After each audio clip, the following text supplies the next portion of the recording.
Alors parmi les artistes phares que nous avons au musée Fin de siècle, il en est évidemment un qui jouit d'un statut tout à fait particulier. Pour moi, c'est probablement, s'il y a eu un artiste moderne en Belgique, c'est lui.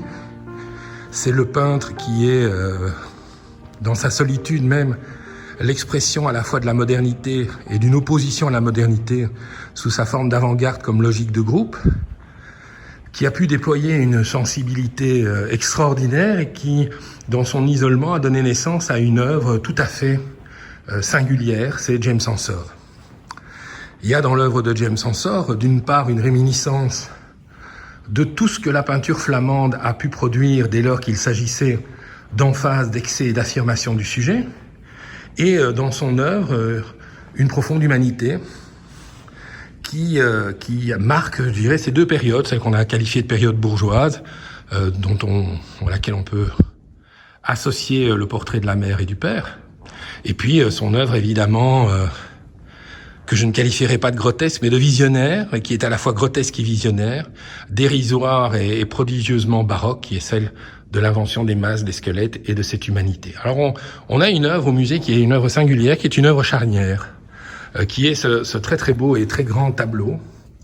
que vous connaissez, qui s'intitule Les masques scandalisés,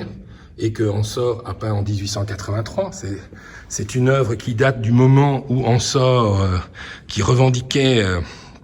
avec la fondation du Cercle des 20, quasiment une sorte de droit moral à incarner sa position de chef de file de cette nouvelle peinture, eh bien, va basculer de l'un à l'autre. Dans ce qui précède, ce sont essentiellement les paysages, et cette manière de renouveler le paysage, notamment en dépassant l'impressionnisme pour aller vers l'expressionnisme, et en même temps, ce théâtre de l'intériorité, qui est très loin de la joie de vivre et du plaisir de l'intimité chez les nabis, mais qui, au contraire, oppose dans un combat singulier les relations de famille, les relations familiales, puisqu'il s'agit ici du père. Alors le père se retrouve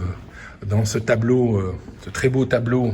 qui est légèrement antérieur, il date de 1881, mais qui exprime déjà la situation du père relégué dans son fauteuil, dans le coin de la pièce, près de la fenêtre et à côté de la cheminée, c'est-à-dire hors du lieu de pouvoir qui va être incarné chez Ensor par les femmes, à commencer par la mère de l'artiste. Alors il va pas être très facile à vous le montrer, c'est un très beau tableau. La mère, la sœur, la dame en sombre, je m'y arrête très peu parce que j'y reviendrai, c'est un tableau important, et surtout la tante qui est celle qui disposera des cordons de la bourse, et en amont, la grand-mère. Alors la grand-mère est un personnage fantasque. On est dans la zone carnavalesque, c'est-à-dire dans le renversement des valeurs. Les deux personnages portent des masques,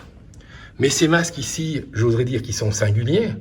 dans le sens où ils ne sont que l'approfondissement caricatural de la personnalité des deux individus. D'ailleurs, sur l'entrée du Christ à Bruxelles, la grand-mère apparaîtra de la même manière. Ce ne sont pas du tout les masques singuliers tels qu'on va les retrouver par la suite, où il y a finalement une absorption de la chair et du masque pour créer des personnalités qui sont en fait sorties des détails des tableaux d'Ensor et ont pris une existence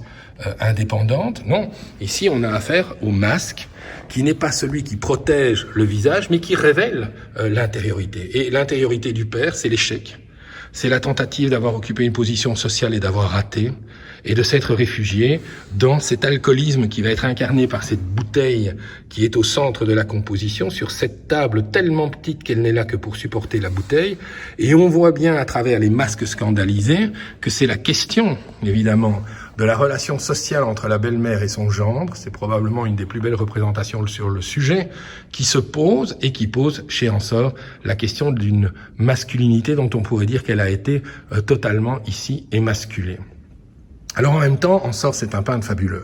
C'est un peintre de la matière, et il faut regarder de près les tableaux d'Ensor pour y retrouver ce travail, comme Le Meunier va qualifier de truellage féroce. On voit le mouvement de la palette, du couteau, puis on voit comment, regardez cette magnifique lampe avec ses détails, la façon dont il gratte la couleur, la manière dont il va venir replacer de la matière, de la pâte, dont il va traiter avec la brosse la silhouette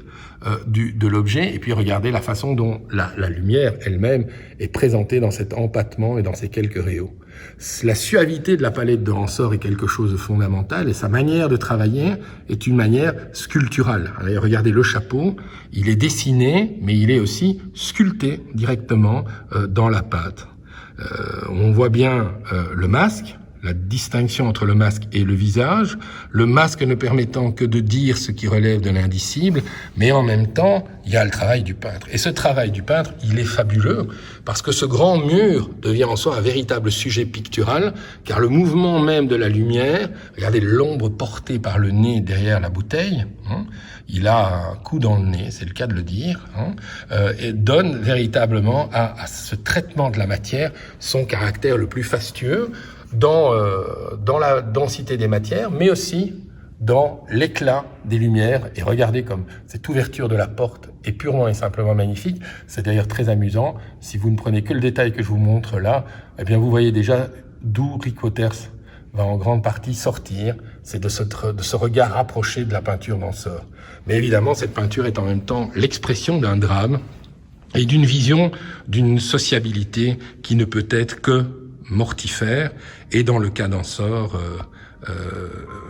le résultat, la promesse d'une émasculation qui ne lui donnera comme échappée que l'imaginaire, cet imaginaire fantasque qui est le sien, et qui part de la libération psychique des détails qui vont être pris dans les différents objets qu'il représente. Mais laissons là les masques singuliers, revenons-en simplement aux masques scandalisés, de 1883, une de ses œuvres qui a conduit à la création du Cercle des 20 et qui est pour moi l'œuvre charnière à partir de laquelle le monde d'Ensor lui-même va basculer.